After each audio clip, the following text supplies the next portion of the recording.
осы ескі заттарға қарап, адамның өмірге назар аударғым келеді. Осындай ескі заттар бүгінгі күнде де музейлерде қалып жатыр.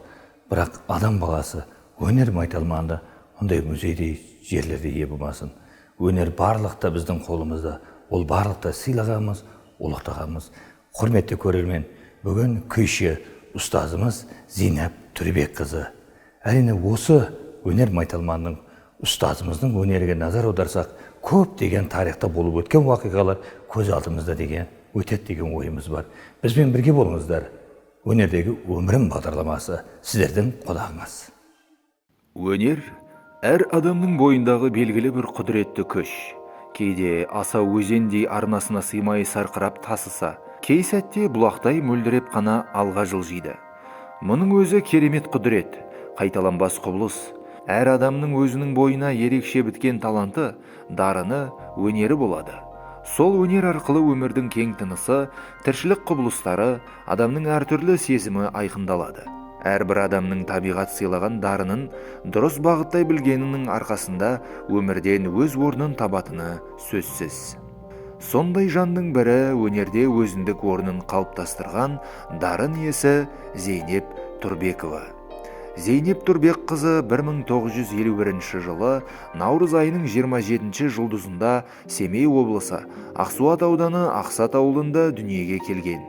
Әкесі Түрбек пен анасы Күлиман апай бала Зейнептің бойындағы дарынын байқап, өнер жолында жұлдызы жарқырауына барын салып, балалық арманына қолдау білдіреді. 1957 жылы Шығыс Қазақстан облысы Ақсуат ауданы Көкжыра ауылындағы Мұхтар Әуезов атындағы орта мектептің 1-ші сыныбына қадам басады.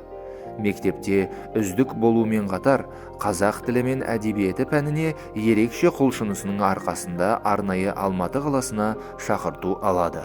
Қазақстанның 50 жылдығына орай Алматы қаласында өтетін парадқа домбырашыларды жинақтап, солардың қатарына Зейнеп апайда тізімге енеді. Солай өнерге деген ынтасы одан сайын ашылып, бойына шабыт алады. 1968 жылы мектеп қабырғасын аяқтап, Гоголь атындағы Қазақ педагогикалық институтына музыка пәнінің мұғалімі мамандығына қабылданады. Сол кездегі музыка кафедрасының жетекшісі Балтабаев Марат Хамитович Айгүл эстрадалық ансамбль құрамын жасақтап, Зейнеп Түрбекқызын бас гитараға және домбыраға күйшісі ретінде ансамбль құрамына қабылдайды. Сол сәттен бастап Айгүл ансамблі СНГ мен Европа мемлекеттеріне гастрольдік сапарларға шығады. 1970 жылы Польша қаласы, Краков, Познань қалаларын аралап, 1971 жылы Францияға Дос Мұқасан тобымен бірлесіп концерт ұйымдастырады. Сол жылдары Айгүл ансамблінің жұлдызы жарқырап, танымал эстрадалық топтың біріне айналады. 1972 жылы Зейнеп апа Жамбыл қаласындағы Дина Нұрпейісова атындағы мектепте домбыра пәні мұғалімі болып жұмысқа кіреді. Темір жолшылар музыкалық студиясында фортепианодан сабақ беріп, сол құраммен бірге Украина Республикасының Агитпоезд қаласында концерттерге шығады. Осылайша өнер атты кеменің бағытымен жүре отырып, 1980 жылы мәдени ағарту училищесіне жұмысқа орналасады. 1982 жылдың шуақты көктемінде Бақытбек Шопабаевқа тұрмысқа шығып, 1983 жылы тұңғыш қызы Динара дүние есігін ашады. 1986 жылы кенже қызы Дана өмірге келеді. 2000 жылы Әулие атада, 2005 жылы мектептен тыс қызмет және балалар шығармашылығы орталығында елеулі еңбек етіп, өз ісінің нағыз маманы екенін көрсете білген. Ұжым арасында сыйлы, өз жұмысын адал атқарған Зейнеп Түрбекова сол мекемеден зейнетке шығады. Өзінің еңбек жолында көптеген шәкірттерді тәрбиелеп, өнерге қанат қағуына үлес қосты. Солардың бірі Алатау фольклорлық ансамблінің жетекшісі, Қазақстан Республикасы мәдениет саласының үздігі Дастан Көреген, әнші термеші Қазақстан Республикасы мәдениет саласының үздігі Маралбек Бабақұлов, күйші, композитор Қаржау Тілеуғабылов, Аса музыкалық мектептің директоры Сарбиназ Қосанова, Жамбыл облыстық орыс драма театрының директорының орынбасары Валерия Сон бүгінгі таңда мәдениет пен өнер саласында өзіндік қолтаңба қалдырып келе жатқан жандар. Ал мына ағайын, бүгінгі біздің қонағымыз Зина Тұрабек қызы. Зина әпке, біздің өнердегі өмірім бағдарламасы. Қош келдіңіз. Қазақ өнерінің шегі жоқ. Бұны тереңдігі, бұны адам баласы көзімен көріп болмайған дәрежеде. Бүгінгі таңдағы біздің әулеті өңірдегі өнер майталмандарының қатарында әрине сіздің өзіңіз бар. Зина апай, өнер жолға қалай келдіңіз? Бұл сізді күйші болуыңызға кім себепші болды? Қысқа нұсқа айтатын болсақ, балалық шақтан бастасақ, нұр үстіге нұр болайды әпке. Мен негізінде шығыстың қызымын.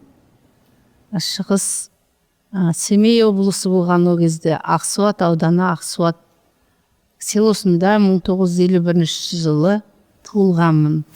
Сол жерден ол кезде 10 жылдық мектеп болған, 11 жылдық емес, 10 жылдық мектепті бітірдім. Сол мектепті оқып жүргенде Алшынғазағай деген музыка пәнінен домбыра үйрететін адам келді. Адам келіп, бізді ағайымыз домбыра үйрете бастады. Сол жылдары Қазақстанның 50 жылдығына домбырашыларды сараптап жүрген комиссия келіп, ішінен мені алды. Қазақстанның 50 жылдығына Алматыға келдік. Сіз Семейден келдіңіз ғой Алматыға? Семейден Алматыға келіп, Қазақстанның 50 жылдығында оркестрда отырып ойнадық. Оркестрда ол кезде Адай күйі, Сарыарқа күйі болды. Сол жылы, алдындағы жылы Мұқан Төлебаев атындағы ол кезде 8 жылдық мектепті орта мектеп, қазір 9 жыл орта мектеп болса, орта оқу білімі болса, ол кезде 8 жыл болады. Мен түстім да Мұқан Төлебаев атындағы музыкалық ол кезде училище деп аталынады. Училищеге түсіп келдім. Келсем, үйімде ешкім қуанбайды. Ата-анам қуанбайды. Сонан кейін анамыз көрші селода ағайымыз бар еді, соған ақылдасам деп кетті. Де қайтып келіп бармайсың ол оқуға. Қыздардың қолы емес деді. Содан жаңағы 50 жылдық Қазақстанның 50 жылдығына келгеннен кейін, Алматыдан келіп үйге келгеннен кейін анам айттым.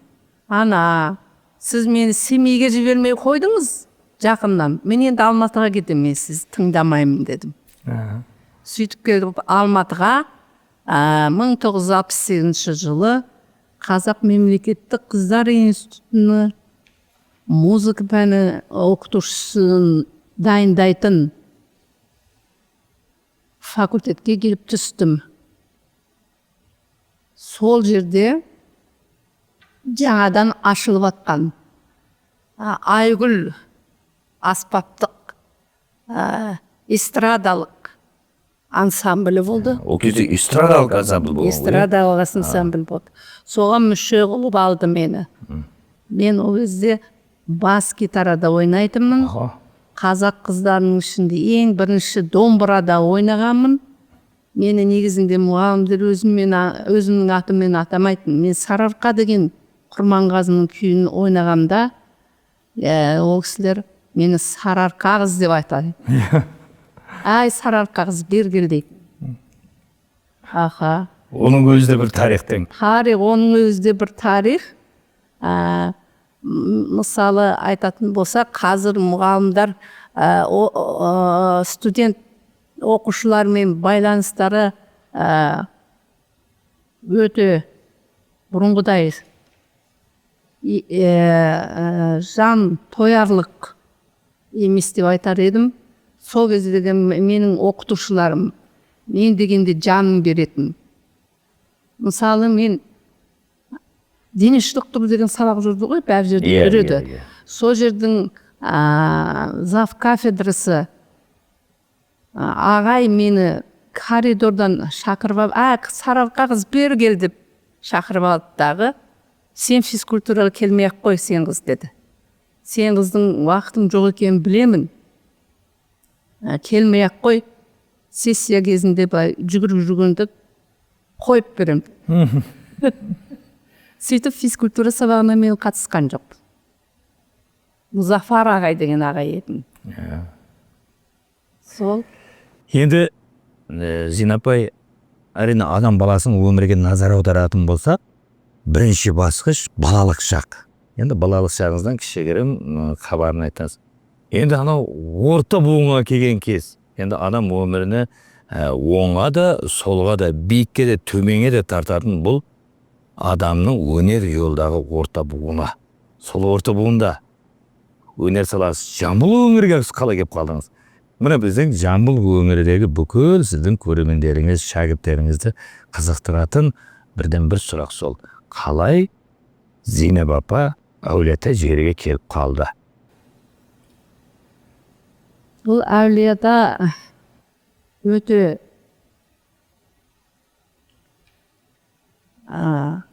әулиелі жер ғой, тек Әулиеата аталмаған ғой. Өте киелі жер, Киелі жер. Содан Совет үкіметі кезі біздің бітірген кезіміз. Ол кезде жолдама деген болады. Бізді жолдамамен осы жаққа жіберді, мен келдім. Мен келгенде осы жерде Тараз деп айтылмаған еді, онда Жамбыл деп айтылады. Жамбыл қаласында мен бірінші домбыра ұстаған қыз болып келдім. Сол бірінші сол әнби ансамбльдардың ішінде ғой енді. Иә.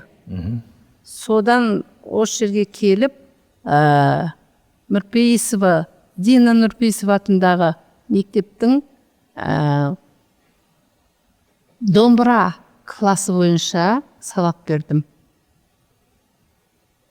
Ол кезде Сіздің ол алғашқы бірінші жұмысыңыз болды ма сонда? Сол бірінші жұмысым сол жерде болды. Біз онда Совет үкіметі кезінде музыка пәнінің мұғалімдері, музыкадан хабар бар адамдар өте аз болды. Қосымша ретінде темір жол клубы деген клуб болған. Осы Таразда, сол клубта фортепиано сабағынан бердім. Фортепиано сабағынан сабақ бердім. Сол кезде сол жердің көркемөнерпаз үйірмесінің ұйымдастырдық. Көркемөнерпаз үйірмесі ансамбльдер домбырадан ұйымдастырдық. Әртүрлі агит поезд дегенде шықты. Осылай агит поезд деп әрбір станцияға барып концерт беретінбіз.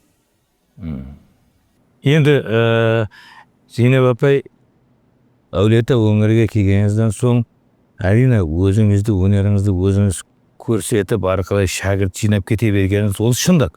Бірақ сізге кімдер ұстаздық қылды?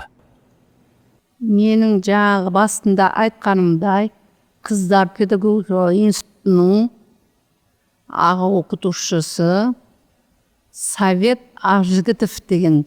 Жоқ, мұны Әулиеатада Таразға келген кезіңізде. Кісіден сабақ алғанмын. Ал Таразға келген кездерде біз филармонияға келдік. Филармонияға атынан концерттер бердік. Ұжымдардың атынан мерекелерге қатыстық. Солардан көрді, солардан біліндік, солардан танылдық. Содан мені мәдениет училищесі деген, культ просвет училище деген училище болған. Соған домбыра класы бойынша оқытушылыққа шақырылдым. Сол жерде істедім тағы да. Бұл 80-ші жылдар еді. Енді бүгінгі таңдағы шәкірттерім деп мақтанып кімдерді тілге аласыз? Шәкірттерім деп тілге алатыным Дастан Көрөгөнов, қазіргі біздің филармонияның Иә. оркестрінің дирижері, қайраткері, сол жердегі Маралбек Бабақұлов, дәстүрлі әнші, Қаржау деген болған күйші. Содан тағы да айта берсек көп, олардың атын айта берсек. Енді барлығын естіп қаламыз. Не, Ленинградта жоғарғы культового просвет институт деген институт бар Ленинградта. Соның өзінде Карпенко, Таня деген мен фортепианодан бітіп сол жаққа түсіп, сол жаққа түскен. Қазірде мен өзімнің бұрынғы студент оқушыларымменен хабарласып тұрамын, қазірде сөйлесіп тұрамын, хабар алып тұрамын, олар менен хабар алып тұрады. Біз өте жақсы Араласасыздар ба? араласамыз. Біздің оқытушы мен студент деген онда болмайтын. Сен оқытушысың, сен студентсің деген. Мен олардың жағдайына өте көп қарағам. Куратор дейді ғой, топ басшысы. Ол бізде совет үкіметі кезінде орыс группасы подгруппа дейді, қазақ группасы подгруппа, екеуі бірігіп бір группа, бір курс болатын, солармен бірге жұмыс істейтін. Біз олардың жағдайын, тіптен қазақ балаларының алыс шопандардың балалары келетін, механизаторлардың балалары келетін, олардың жағдайын жасауға мен көп атсалысқам. Рахмет. Енді Зинапай 60% өнер жолыңызды, өмірдегі өнер жолыңызға назар аудардық. Өмірде міне қазір зейнетке шыққан кезіңіз. Әрине, зейнеткер, пенсионер дейміз, зейнеткер дейміз ғой. Көп кездерде оны шындықты айту керек. Зинапа орысшасы айтқанда, орыстар көп қайтарады. Кім болса да, орыс болсын, өзге ұлт, басқа ұлттың өкілдері болсын, старые добрые времена дейді. Соғымен бүгінгі күндегі жаңа Қазақстандың жастары, қазір қараң қандай жастарымыз келісіп жатыр. Екеуінің ортасындағы тапот етпесеңіз, баланс дейміз ғой. Баланс деген қазіргі жастар жаман емес. Жастарды көп жүрміз. Соның ішінде біздің Тараздың жастары өте мейірімді. Басқа қалалардың жастарынан біздің Тараздың жастары мейірімді. Көліктермен жүргенде орын беру, алдынан көмектесу, қолын беру, демеп жіберу, сүйеп жіберуде біздің жастар өте жақсы. Мен қарап, басқа қалаларға барғанда ылғи айтып отырам, біздің Тараздың жастары өте жақсы. Тіл көзден аман болсын. Бірақ басқа қалаларға қарағанда қарның ашады басқа қалалардың жастарына. Біздің қалалар өте әдемі, сымбатты, сүйкімді, әсем балалар өсіп келе жатыр. Рахмет.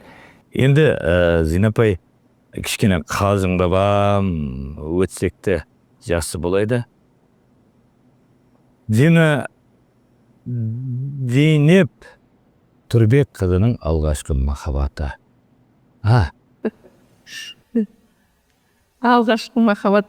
Сондай сұрақты көп қоясыздар. Осы сұхбат алған адамдардан оны сұрақтан қашып кеткен ешкім жоқ деймін. Алғашқы махаббат балабақшадан басталады дейді ғой. Біздің уақытымызда балабақша болған жоқ қой. Енді не айтамыз? Ол мектептен басталады дейміз. Ол мектептегі өзіміздің құрдастарымыз. Неге бақытты болдыңыз ба, неге бақытты болмадыңыз ба? Бақыттымыз. Осы жасқа дейін келгеніме, өмірдің қиынымен, ыстығымен, суығына төзгеніме, немерелерімді өсіріп отырғаныма бақыттымын. Менің анам 100 жасаған адам. Анам 95-ке дейін көз қарақты адам болған. Соғыс кездерінде ол кісі ауылымызды басқарған кісі. 95 жасында үйге барғанда ана терезенің алдында кітаптар жатыр. Бұны неге жинап қоймайсыздар? Ана деп сұрасам, бұны кім оқиды? Жинап қоймайсыздар ма мынаны? Менші дейді. Менші дейді. Сонда мынандай кітаптар жатыр. Ол кісі мемуар етін, естеліктері жақсы жинайтын, естеліктері өте көп етін. Ауылдағы білмейтін, балаларына дейін атын білетін, ауылдың көршілерінің өзінің немерелері емес, өзінің немере шөберелерінің аты тұрмақ, көршілердің бала шағаларының атын білетін. Енді Зейнеп апай, тағы бір қызықырақ сұрақ. Жақсыға жамандық жасап, жаманға жақсылық жасап нені көрдіңіз? Жақсыға жамандық жасап, жаманға жақсылық жасап нелерді көрдіңіз? Бұл өте ойландыратын сұрақ. Ол сұрақтың жауабын ойланып келіп былай айтуға болады еді. Жақсыға жасаған жақсылығың сенің алдыңнан шықса ол жақсы. Ал жаманға жасаған жақсылығың алдынан шықпаса жаман. Бәрекелді. Зейнеп Төребек қызы өмірге қайта оралғанда, қайтадан сіз өмірге туылғаныңызда, тағы да өнер саласын таңдайдыңыз ба, немесе басқа бір салаға кетіп қалдыңыз ба? Негізінде мектеп бітірер жылы мен мектепте оқып жүргенімде тіл маманы боламын дегенмін. Енді тіл маманы болам деп жүргенде мені қызықтырған осы домбыра аспабы болды. Осы домбыра аспабымен кеттік. Тіл маманы мен шығармаға өте жүрік едім. Шығарма алдымыздағы өзіміздің кластас балалар сұраса, 2 нұсқа, 3 нұсқа мен шығарма жазып беруге даяр едім. Не берекен. Бұл да керемет. Енді Зейнеп апай, тағы бір сұрақ. Өнер жолы сіз ұстазсыз ба? Сіз сол өнер адамысыз ба? Бірақ ол шындық, оны айтуымыз керек. Өнерді бір-бірінің аяғынан шалу, іштарлық, немесе алдағы келе жатқан жолды бекіту, сондай көрінбеушіліктер. Оларға сіздің көзқарасыңыз. Ондай іштарлық деген Бұл өнерде бар, бұны 1000 рет жасырсақ та бұл бар. Бар нәрсе, оны жасыра алмайсыз. Өнер тұрмақ бәр салада бар деп айтар едім. Әр салада, бәр салада көре алмаушылық, іштарлық бар. Біз адамзатты Алла тағалам жаратқанда солай жаратқан. Қара мен ақ періште қара періштені қатарынан оң иығыңа, сол иығыңа қондырып қойған, сондықтан деп ойлаймын. Енді тағы да бір кішкене ыңғайсызырақ сұрақ, мүмкін оны әркімнің көзқарасы әртүрлі. Өлімнен қорқасыз ба? Пенде болғаннан кейін қорқпайтын нәрсе жоқ. Бұл өмір деген Алланың маңдайына жазған, пешенесіне жазған тағдыр дейді ғой. Қорқпаймын. Бәрекелді. Егер өмірге қайта оралғаныңызда, сол жастық кезіңізде қайтадан оралсаңыз, енді Алладан сондай бір сізге әсеп берілгенде, өміріңізде неден бастаған болайдыңыз? Ондай нығмет берілсе қанеки. Неден бастаса, Алла тағалам нені тілеп тұр, өзі жолды көрсетіп, өзі жүргізеді ғой. сол осы жолмен жүретініме хақ. Зейнеп Төребек қызы неге үлгірді, неге үлгірмей қалды? Өмірдің қиындылығы өте көп болды менде. Үлгірмей қалғаным менің немерелерім өзімнің ойымдағыдай білім алмай жатқандар қазір. Қазіргі оқушылардың білімі саяз дейтін еді. Дәл сәл саяз емес, тіптен саязданып баратыр. Балама сөздерді, қазақтың дәстүрін, ол не керек деген сөздер шығады. Қазақтың дәстүрін білмеген қазақ емес деді.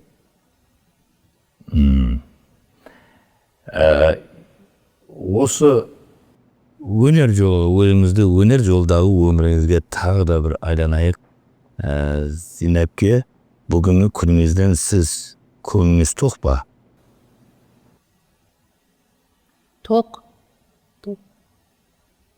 Не болғанда, қалай болғанда одан да жақсы тоқ болады? Қызық сұрақ, Ол пенде болғаннан кейін адам тойымсыз ғой. Пенде болғаннан кейін адам тойымсыз, сөйтсе, бүйтсе деп отыра береміз. Бұдан артық өмір жоқ. Бір ғұламадан сұраған екен, өмірдің бақытын еңгеп. Өмірдің бақыты таңертең тұрып, осы жарық дүниені көргеннің өзі бір бақыт. Бақыт деген әркімнің өзінің түсінігінде. Берекелді. Енді кішкене лирическое отклонение дейді ғой. Артқа бір қадам тастайық та. Өмірдегі ең қызық бір күлкілі бір уақиғаларды айтып берсеңіз. Не үшін десеңіз, Зейнеп апай, сол сіздің айтып беретін қызықтан қызық өміріңіздегі уақиға сізді көріп атқан сол адамдарды тағы да бір артқа қарап өзінің тарихын естиді ме деген ойымыз бар. Оған уақытымыз да бар. Естіп алам десеңіз. Жақсы. Менің студенттік өмірім өте қызық өтті. Жақсылық өмірім менің өте қызық өтті. Мына Шымбұлақ жақта ол кезде закрытый зона деп аталынады. Космонавтарды демалдыратын жер бар. Жер болған. Ол кезде мынандай техника жоқ. Онда Шымбұлаққа әскери техникамен баратынбыз. Сонда концерт қоюға бардық. Күндіз емес, түнде бардық. 9-дан кейін. Совершенно секретный дейді екен. Өте құпия бөлім болған екен, соған концерт қоюға барып. Сол кезде космонавтармен кездестік. Енді Шымбұлаққа ол кезде шығу деген өте қиын етін. Біздің аспаптарымызды апарған машиналар шығарды. Біз өзіміз жаяу шықтық. Қысты күні. Содан шықтық, концертімізді басталатырмыз. Менің концерттік программадағы нөмірлерім 2 минуттың ішінде мен киініп, қазақтың киімін киіп, 2 минуттың ішінде жаңағыда эстрадалық киім киіп үлгеруім керек. Солай жасап қойған. Ешқандай өзгертпейді соны. Өзгерте алмай қойдық. Ол сол өздерінде қызық. Соны жаңағы эстрадалық киімнен қазақы киім ол кезде өте аз болатын біздерде. Сол қазақ киімді киіп, тақиямызды киіп, анандай қыстыратын, тақиямызға қыстыратын асығып жүріп, ұмытып қаппын. Қыстырылмай кеткен ғой, мен отырмын. Жақсы, отыр ойнағаным сол жолы жақсы болды. Тұрып ойнағаным да қызық болатын еді одан да. Мен сарыарқаны ойнап отырмын, отырып ойнап отырмын. Тақиям бір араққа кетіп отыр. Тақиям, мен ойнап біттім, тақиям түсті. Сол ең қызық жер сол етін. Бір қызық жері. Шымкент қаласына концертпен келдік, концерт бітті. ол кезде аспаптар жоқ, гитара деген тегі жоқ. Домбыраны былай алуға болады. Оны ол кезде Романенко цветін жасайтын домбыраны. Сөйтіп менің қолымнан бір жігіт гитарамды алып кетті, бас гитарамды. Келіп автобустың ішіне кірсем, гитарам жоқ. Қайда деп айғайлап, бәріміз сыртқа шығып, бүкіл ұйымдасып жатқан, концерт ұйымдастырып жатқанда да машиналардың фарасын қойып, Дом культураның алдында Ленин атамыздың ескерткіші тұр ғой. Сол ескерткіштің қолына іліп кетіпті бүйтіп. Тапқанымызға қуандық. Атам қолын бітіп тұр, оның қолында менің гитарам ілініп тұр, бас гитарам. Сондай қызықтар болған, ондай қызықтар өте көп қой, ол концерттегі қызықтар. Рахмет Жинапбай. Енді болашақ өнер майталмандарға, өнер жолда жүрген өзіңізді шәкірттеріңіздің шәкірттеріге, жас өнерпаздарға сіздің тілегіңіз? Қазір бәріміз пенде болғаннан кейін, адам болғаннан кейін барлығына денсаулық тілеймін. Барлық менің шәкірттеріме денсаулық, ұрпақтарын жақсылап өсіре берсін. Мынандай қызық болды. Дастанды іздеп мен осындай Баласағұн филармониясына бардым. Бүкіл оркестр отыр. Сонан кейін сізді іздеп келді біреу деп айтқан.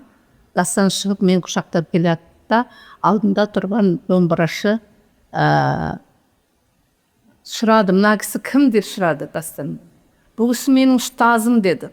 Сонан кейін ана кісі жылып алғандай, ұстаздың ұстазына тағзым етейік деп бәрі тұрып, 120 адам менімен сәлемдесті.